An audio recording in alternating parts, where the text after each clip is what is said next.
We're out here on this job here at Columbus. This was a woods about 5 days ago. We cut down all the trees, we removed the stump, and we put in base matting, big number 2 base rock, covered it with 304s, and we've got 411 limestone on top.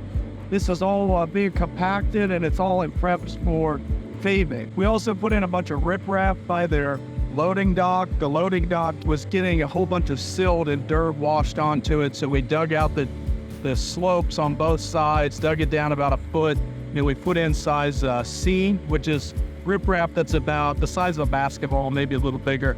We'll put that in on both sides in order to slow down the water and catch any debris that maybe washed through there, so that drain won't need cleaned as often. We're getting ready to pour a couple curbs. We moved a light pole base because over on the other side here, we removed an island, like it was just a grass and landscaped area. We chopped down a couple trees, removed the trees, removed the dirt, dug it down, put in base matting and base rock. Things are coming together really well. So come on, let's take a look. This is the light pole base. This brown tube is called a sonotube. We've dug down, it goes down in the ground about 4 feet. It sticks out of the ground about 2 feet above the grade of what's going to be paved. So that way if somebody hits it, they're going to hit the concrete. The actual light pole was clear over here. So that's all we had to do. It was going to be in the middle of this driveway. So we had to move it over here.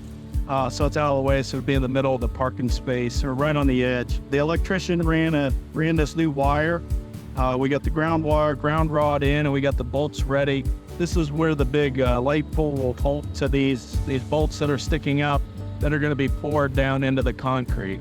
And then we've got 2 curbs to fix on each end, and then we're ready for pavement. The paving crew will be in at the end of the week. So cool, thanks.